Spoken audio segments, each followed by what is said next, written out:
to take. I think they take a really heavy mental toll because what are you supposed to do to adjust for that for the next game, right? Both these games, it's not like you can say it was unwinnable. I think that if there's anything, I want to see them mix up the support. I want to see them mix up their picks. You know, they're going to red side, so that is a big change. But self-counter picking yourself with Thresh into Morgana, you know, kind of seeding your lane in game 1. Game 2, they get the Bard. The only ultimate I can remember having any impact that Trees was able to land that game was the one at the tier 2 mid on Haunter, and that, like, Haunter was already dead, right? That was when he was already low.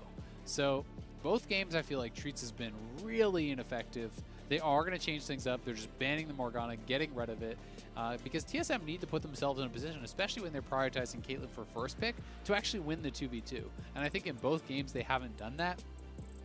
But now Golden Guardians are going to get their chance to have that first pick Caitlyn, and because TSM banned Morgana, they can't actually use the same answer here into that Golden Guardians bot lane, because otherwise you could just go for Morgana Ashe, very similarly to what Golden Guardians has done. They are going to grab the set.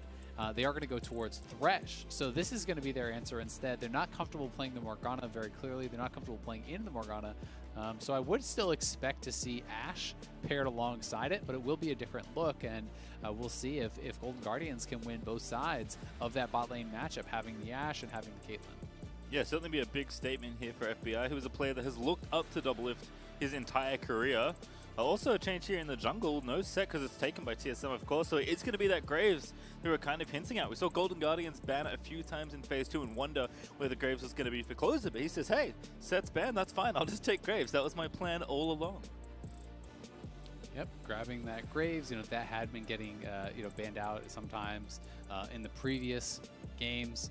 Golden Guardians, the only ban that they actually changed is Zillion is left up. I'd be interested to see if TSM are willing to go towards that here. I don't think they will be, because I think if you don't go for your bot laner, then you're going to put yourself at a significant disadvantage down in that bot lane. Tahm Kench picked here as an answer to that Tahm Kench, so he just kind of has the answers to Tahm Kench ready to go.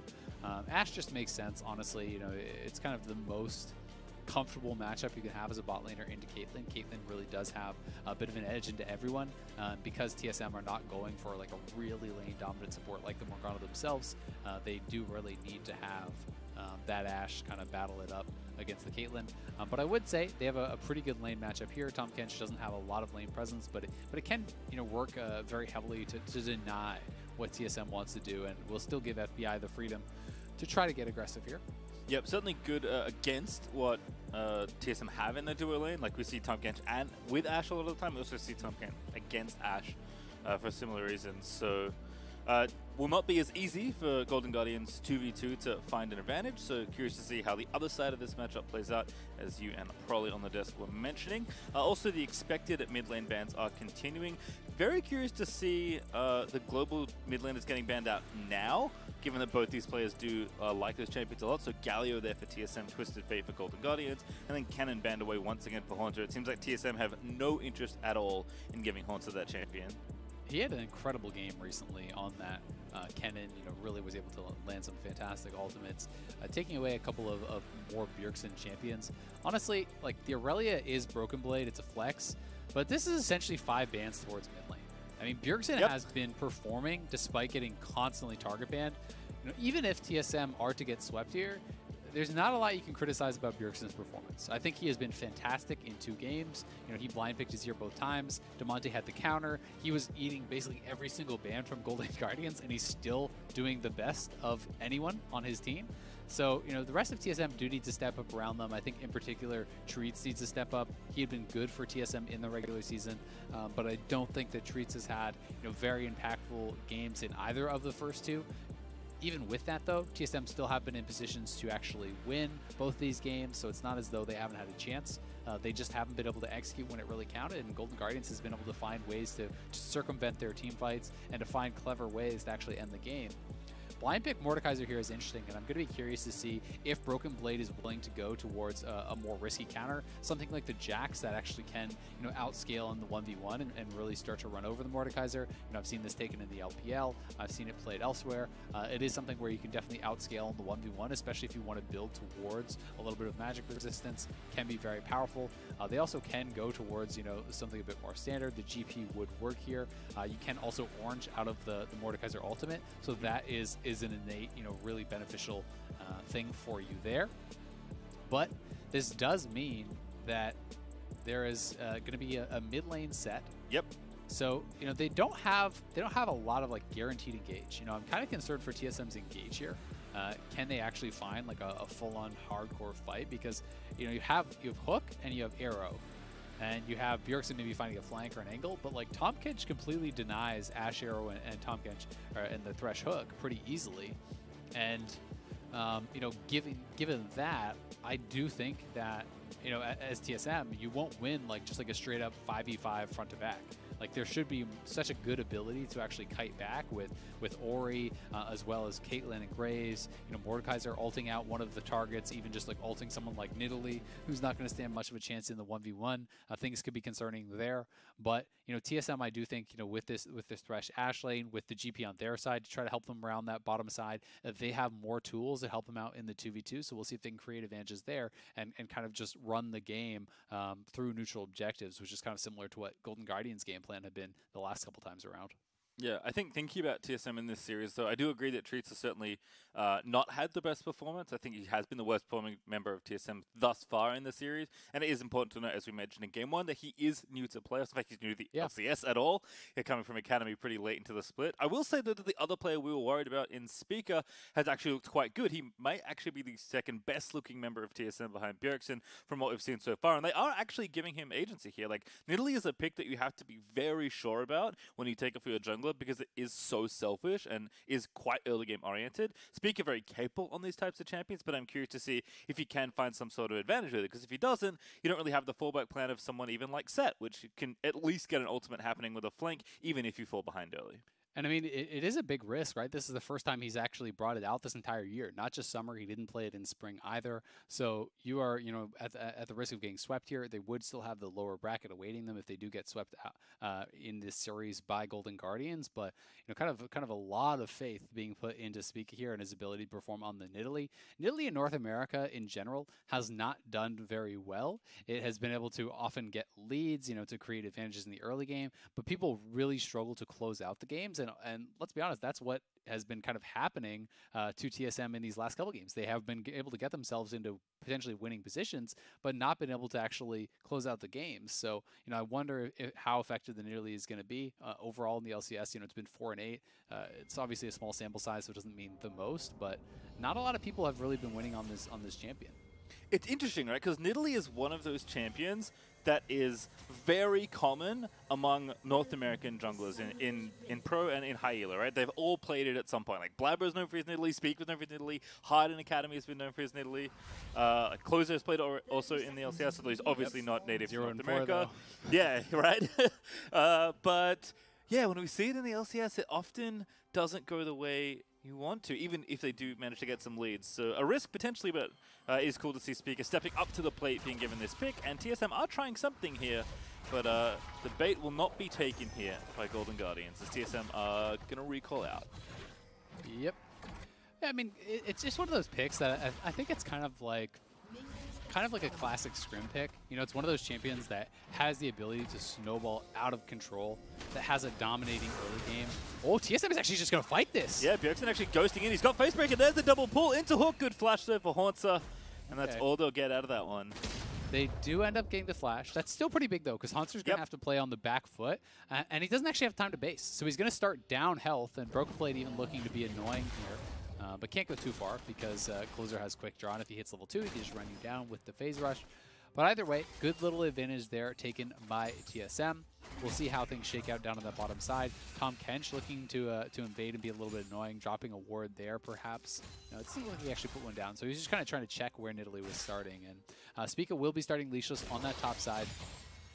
The push early on going to be going to FBI because TSM had their members up on the top side for that potential play and did get a flash out of it, but it does mean that they're going to have to give up the push on this first wave.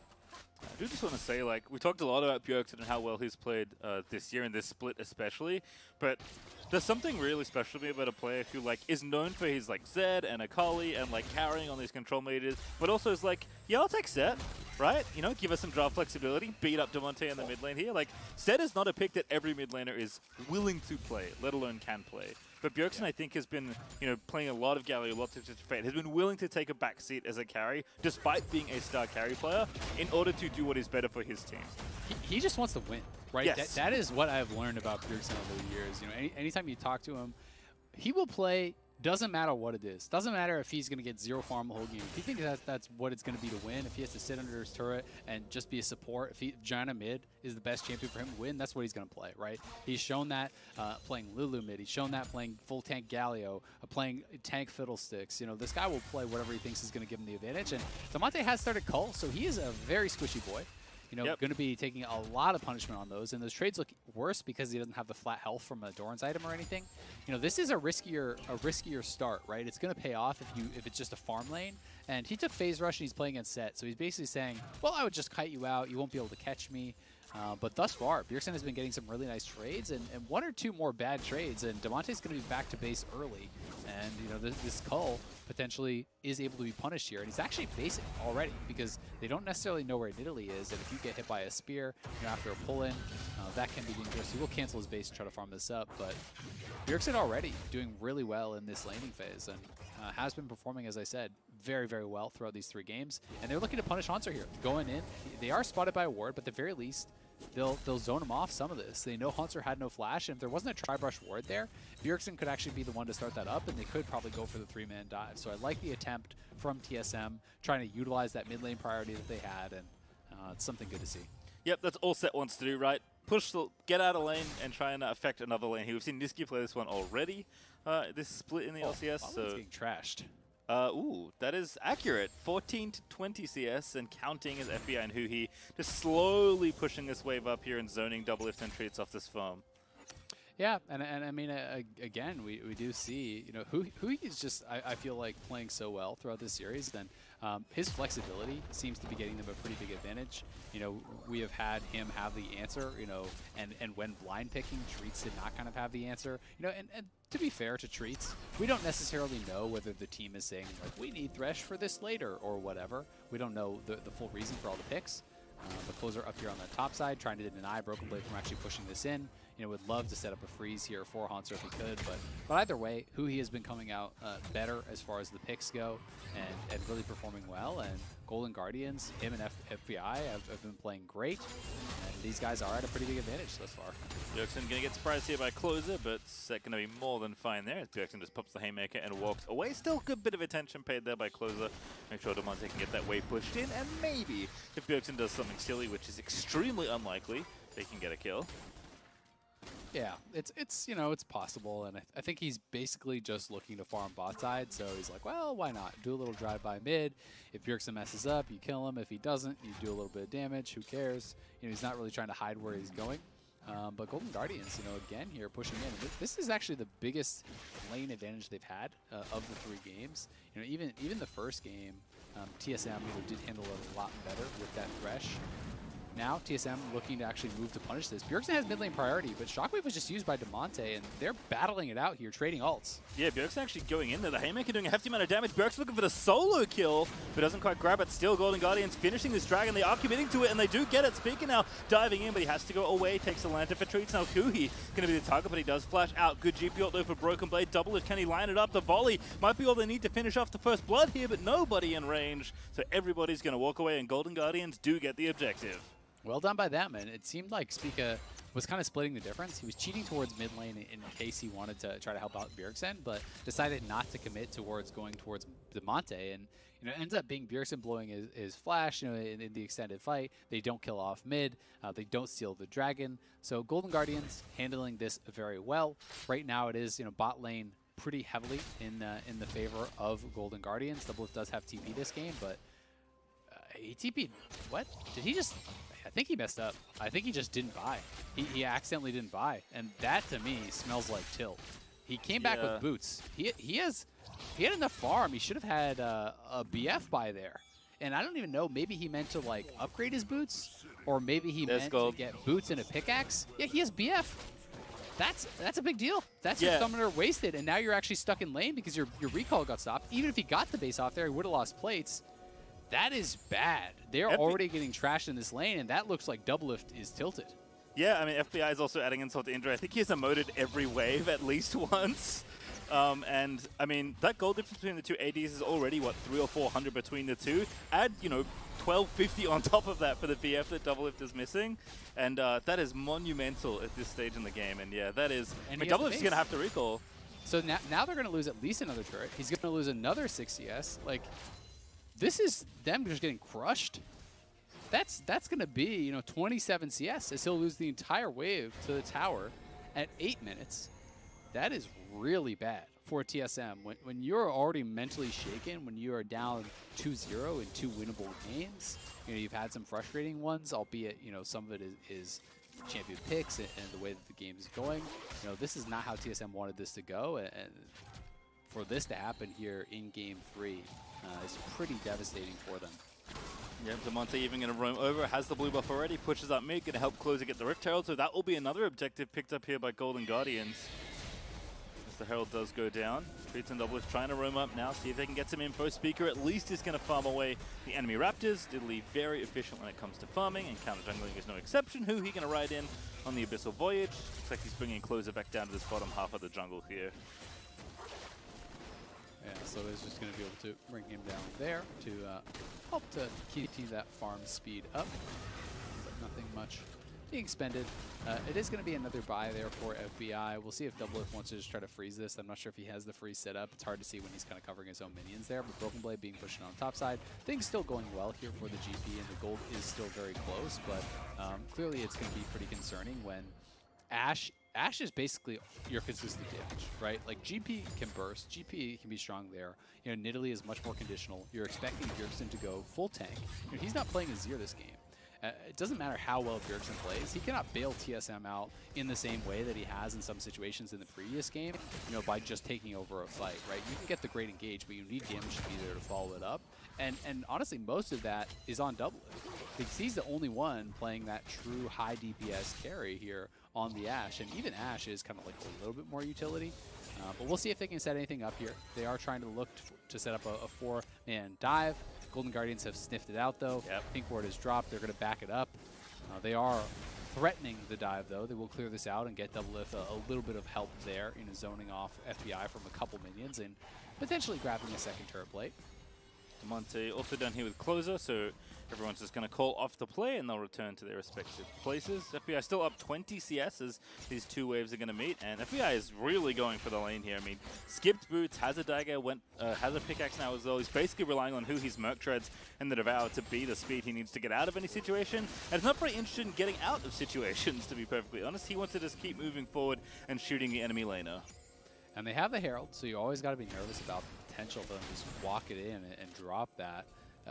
Was looking like they were potentially thinking about doing it, but at the very least, Closer kind of clears that ward, covers them on a push here. There are 2 wards there from TSM, so there is the potential for Broken Blade to look for a TP if they kind of overextended. Remember, Bjergsen is not playing Teleport. You know, this is Ghost Flash on the set, as well as Phase Rush, so very heavily committing to the move speed. You expect him to go Bomby, Cinder, people like that really quite a lot for the laning and for the proc, and then generally speaking into Deadmans just for more of that move speed. So we'll see if they want to try to contest here around the second dragon, and the Golden Guardians did get the first. They're dropping Herald mid, and it's probably just going to secure them the dragon, because Broken Blade is basing right now. TSM still have to defend this Herald, and the dragon's already dying. So will be a second one to Golden Guardians. It's not time to panic just yet if you are TSM, but generally speaking, they're going to be forced into fighting the next dragon, whether they're ready to do it or not. So for TSM, they are hoping to be in a good spot to do it. They're hoping to hit those item completions in the next 5 minutes, or they're going to be in a lot of trouble. Yeah, certainly the timer is on now. It's Golden Guardians to take that second Drake. Also, Abyssal Voyage used by Huhi to get FBI straight back down to the bottom lane to continue building that advantage. Gold lead is up 1,000 right now for Golden Guardians, and that really just is sitting in the farm, which is pretty impressive given that there's a GP on the enemy team that's farming even with the Mord as well. So Golden Guardians certainly looking good in these early 12 minutes, but a lot more game to play here, and as you mentioned, is a lot more about the objectives this time. As Speaker does continue his counter-jungling rampage, going to take the Grump away from Close's jungle, as Haunter will spot him, but not in time to contest for the camp. Yep, nice done by him there. Also got to note that the cull is already cashed out, so some of the bonus gold in the lead is just from that cull. Obviously, some plates have kind of gone over in the bottom lane. 2 plates went mid lane because of that Rift Herald, so that's where we're seeing some of the farm differences. Bjergsen, as expected, is working towards the Dead Man's next. Double Lift, thankfully for him, does have the Essence Reaver, so this is crit Ash. This is not Blade of the Ruin King, more that kind of dueling style. This is a higher DPS build, generally speaking, and the CDR can be quite valuable if you're playing more of that utility role too, having the extra cooldown reduction for those ultimates. But they are making the move towards topside very early here. There's no Rift Herald up, and this does mean you're going to give up guaranteed plates on the bottom side to Caitlyn. Broken Blade, does have his ultimate if they want to try to cover that, but I don't know if they can actually make this play, right? Like, it's Mordekaiser defending here, so I don't really understand the swap unless they just feel like they can't compete in the 1v1, but it seems strange because topside's going fine with the GP. You have Essence Reaver completed, for the Ashe, so it's not as though you shouldn't be able to lane bot side.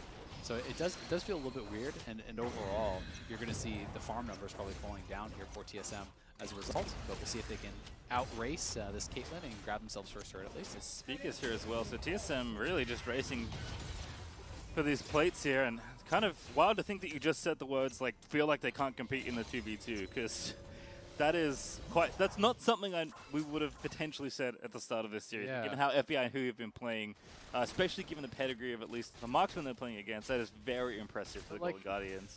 What is this swap? I don't know. Like that swap was trash.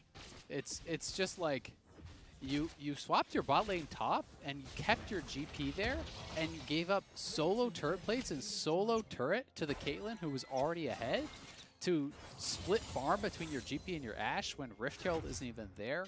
You aren't even able to threaten the Mordekaiser on a dive because guess what? He's Mordekaiser and will just ult someone to take a 1v1 under his tower. So yeah, gotta be honest, I just think that was an absolute garbage play from TSM, and it's kind of strange to watch. It does feel like they are a little bit mentally shaken here. I mean, they're still in this game, don't get me wrong, but after 2 games where I think they probably were pretty frustrated by the results, by how they ended, it does feel like they are slipping as far as their gameplay in this 3rd game. And to translate like what this gets FBI as a result, because he is still ahead, he's finished his IE, which kind of matches the Essence Reaver that Double Lift has finished, although IE is of course a bit more expensive.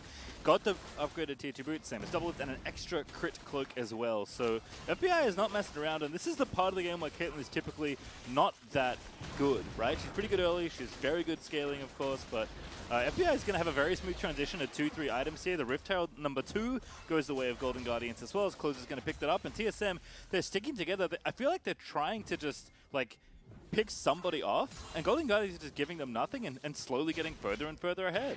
Yeah, TSM don't have the Azir. They don't have this kind of like mid lane monster team fighter on Bjergsen that is just going to outscale and have a chance to 1v9. You're going tank mid lane set. You don't have wave clear. You're a scrappy champion who is really successful in skirmishes early on generally, who can find fights and find angles and use your tankiness and your high base damage to be very effective early in the mid game. TSM have kind of just seeded everything throughout the early and the mid game, so we'll see if they can win this next dragon fight. I honestly feel like the game is going to be decided in this next dragon. I think if TSM lose it, they are in a world of trouble. It's always possible to come back. It's always possible to change things around, but I feel like so much is hinging on this dragon fight, because if you allow Golden Guardians, who are just cruising in this game right now, to put themselves at sole point here at 16 minutes, that is going to be incredibly hard to come back from. Yeah, and it feels like if game 1 was the one that kind of swung the momentum, hold that thought, FBI in potential trouble, back to Hui he goes, and he's fine. Hui just holds the Devour, knows he doesn't have to use the cooldown, Haunts is poking away, gets his claw out, and Close is going to drop the Herald again. I feel like I've seen this play 5 minutes ago when they took the last dragon. Yep, they'll drop this mid, but TSM does have all 5 here, so they clearly are planning on fighting, and they maybe caught someone. Bjergsen in, but he's in a little too deep. Still, they have to get a kill. No, they can't just yet. Treat's going to be forced to flash out. Haunter is going to put Bjergsen in the death realm, and first blood's going to go to FBI, second blood's going to go to Demonte, and third blood's going to go to FBI as he grabs the double kill. It's smelling like a sweep, pastry time. Golden Guardians crushed TSM in that fight. They'll put themselves at soul point. They are going to be about 4,000 gold ahead when it's all said and done. They got the mid lane tower there as well. And TSM are looking like they've got nothing left in the tank here. They don't have the ability to just sit back and outscale. You're playing Nidalee and Set. You're not going to have the same team fighting power that this Graves Orianna are going to have. You know, they don't have the same level of engage even, you know, they've had in some of the previous games with the Orin. You're going to be so dependent upon Ash Arrows and Thresh Hooks, and this is Tahm Kench to stop all this. Golden Guardians are just cruising, and TSM are looking like they can't put up a fight in this third game. Yeah, for how well FBI has played this series so far, Huhi has been the one beside him this whole time, and he has been so good transitioning to support. But let's watch this again. And you know what, let's highlight Huhi, because he did a lot of work here to ensure the team fight went their way. Definitely did. Bjergsen flashing in, but Huhi is already there with Devour. Bjergsen is trying to get behind someone for a grab, but guess what? Hunter ulted him. He can't do anything about that. So it was a good attempt from Bjergsen, but Hunter has been so good with his Mordekaiser ults. He destroyed TSM in game 1 with the Mordekaiser ults. Here he is again, single-handedly denying the engage, because if Bjergsen gets behind, you know, the Ashe or the Orianna or someone like that, or the Graves even, and dunks them in, they probably just insta-die and TSM can maybe win that fight. Instead, he puts Bjergsen into an unwinnable 1v1 as a full tank set into that Mordekaiser and protects his carries in the same move. So Hunter having a fantastic series here for Golden Guardians, and TSM, they have about 3:45 on the clock here until it is going to be soul point that they have got to look to fight. They have created no advantages. They just have looked completely out of sorts here in this third game, and Golden Guardians are crushing them. They are looking dominant and really showing up on a level that I don't think anyone expected them to. I think people were saying, you know, the upset potential is there, but will they do it? Probably not. I think that was the general consensus here for Golden Guardians, but not only are they looking like they can pull off this upset, they're looking like it's easy. They're crushing TSM. Yeah, and to think about why, right? It's for both these teams, I think especially more so for Golden Guardians, they're inconsistent, right? Very good at getting leads. Not as good at closing them out, especially in the first half of the split. And while they have been better in the back half for sure, I think people were just worried that, like, in a long best-of-5 series against 2 of the most experienced players in the entire league. In fact, TSM have one of only 2 players that have played in literally every single split of the LCS, the other being Wild Turtle. You just assume that experience in a long series like this is going to win out, despite having a mix of, you know, older and younger players on either side of the rift. And as the series has gone on, it just hasn't mattered. As FBI is going to get himself arrowed. Huhi there again, though, with the assist. But there's Bjergsen going to knock him back in. So now FBI is going to be forced to flash out. Huhi, goodbye, my friend. You are going to be sacrificed. No, he's going to get out of there. Here's and now Haunter finds the wraparound. Huhi's still alive. He's just so annoying. And FBI can step forward again. Haunter wants to put somebody in the death throne, but nobody from TSM wants to join him. And all the while, Demonte is just pushing top lane.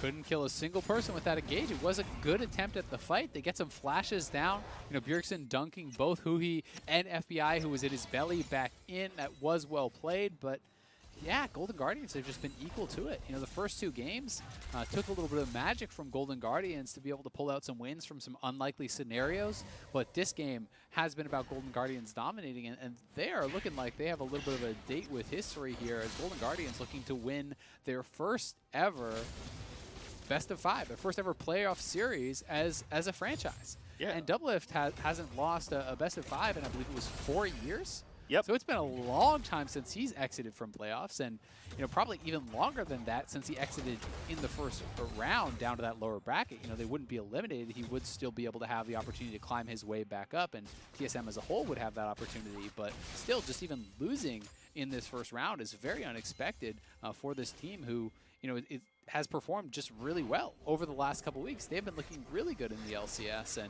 you know, almost were able to get themselves up to a potential tiebreaker for the bye. You know, they had a very close game against TL, which if they won that, they would have had the tiebreaker against C9. They lost that to TL, which then meant they lost the head-to-head tiebreaker to FlyQuest as a result of FlyQuest beating them in the regular season. And that bumped them down to 4th, put them in against Golden Guardians. People still had them favored, and they haven't been able to make it happen Golden Guardians is just looking so good. Yeah, I mean, we're 42 seconds away from the game going from, well, you said it is probably over, you know, once they take that third dragon. It's almost assuredly over if they snowball into this Soul in 30 seconds time. And TSM, they know what they have to do. They certainly don't like it, but they are going to have to contest in a 5v5 down a pretty substantial amount of gold here. Yep, they need a miracle, right? You need to find some way to get a pick on someone without who he's saving them. And that is going to be damn tough. They need to have, you know, Bjergsen, you know, dunking someone in out of who he's range, or catch an Ash arrow onto someone and kill them off before he can get there. But who he has no flash, maybe they can punish here, and Bjergsen is on the flank. Yeah, looking for the wraparound. Damonte on the other side. They're going to go for FBI. They know they need to kill him. They will get the shut down. Who he also running away. He's going to get hooked up by treats. Make it 2 now for TSM. That's what they needed. Bjergsen low, but he's not out just yet. He popped the Haymaker Haunter trying to finish him off, but he's not going to get it. A 3v5 now around the Dragon Pit for Golden Guardians. And we'll see, do they actually just commit to this? Bjergsen is looking for the wraparound here. He wants to potentially threaten this.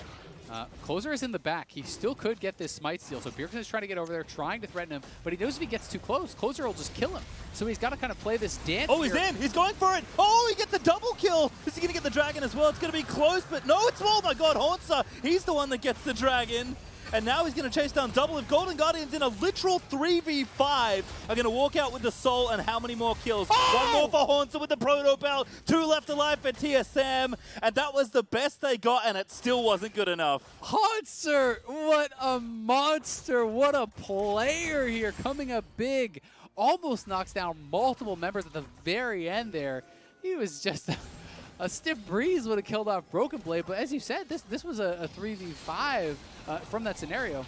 And great hook here, right into the spear. They know who he has no flash. Look at this ult, though, from Haunter. Ults Bjergsen right as he flashes for the clap onto FBI, but he was Ash Arrowed split from Hui, so that was the kind of miracle situation I was talking about them needing. They needed Hui to be separated from the person that they needed to CC on, and they got that.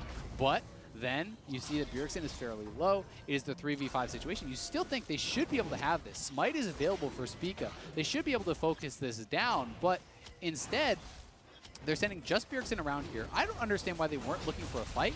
You have Flash as well as Exhaust on your support here. They're not able to actually find any sort of engage. They just fly in on top. Shockwave, plus you have Closer coming in, landing all that damage. Haunter is the one that gets the dragon, and in this 1v3, takes down Doublelift, almost burning it down. Broken Blade again. We are back to live. Nice sidestep on that arrow before getting shot. Speaking tanks of it, there's no one really to hit it. And I did see that Damonte had Shockwave, and I just found out when he used it. That was the setup that needed Closer to give Closer that double kill, that turned that entire situation around. So everyone from Golden Guardians is showing up to play today. I think Haunter has had a stellar series. I think FBI and Hui have looked great, but it is a full team effort. What is looking like a 3-0 of TSM in the first round of playoffs. It is. They are really showing up when it matters. I mean, big Shockwave, a Closer landing the combo. Haunter has been monstrous on Mordekaiser over both of the games, but why is TSM not just fighting that? Why risk the 50-50 when you have a 5v3? Your support, your engaged support, there's no Tahm Kench on the other side because he's dead. You have Flash and Exhaust. You know, where's that killer instinct from Treats from the rest of TSM? Why not flash in and take that fight 5v3, look to kill them all, look to take the dragon? If they all die, maybe you get Baron. Maybe that's a way back into the game. Instead, they play it passively, and Golden Guardians are the ones that punish, crush TSM, take the Soul, and maintain a gold lead here. Yeah, 3 items for FBI, 2.5 for Damonte. A Ghost Blade now for Closer, who we haven't really been keeping as much track of, but is also a legitimate threat as far as damage dealers go. And Haunter, he's working on his 3rd item. It's not going to be too far away as FBI is going to clean out the wards around the Baron Pit. TSM now have to respond to another threat. There's going to be Elder Dragon to contest for in 3 minutes' time. Damonte's approaching level 16, so he's going to go ahead and meet Bjergsen here in the top lane. Yep. And Damonte actually... Gotta run. Yeah, pops the Ghost, has to go away. Damonte's still going, pops the W there. Here's Abyssal Voyage. Flash, Shockwave, Bjergsen pulled back. Here's 3 members of Golden Guardians now. 2 for TSM, but this is not a fight they really want to take. Bjergsen just gets crit by FBI, and he's deleted as TSM going to have to run under their tower. Down he goes. I mean, this is the thing. When you get to the late game as this tank set, all you are is an enabler.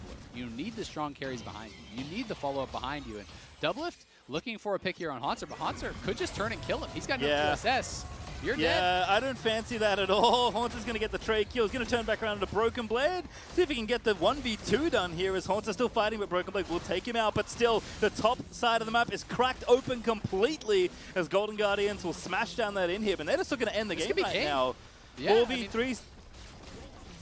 Speaker is doing what he can. Treats is here. Finds the hook there on FBI. That's a very critical one to get, but Hui with the Devour once again is going to spit him out. The next is open. This looks to be it. Damn history, damn pedigree. Golden Guardians looking to try and upset TSM here in the first round of playoffs, but it's FBI. He will fall down, but Closer is going to finish the job. True to his name, alongside Demonte, Bjergsen can only sit and watch as the Nexus crumbles, as Golden Guardians will finish off their sweep of TSM.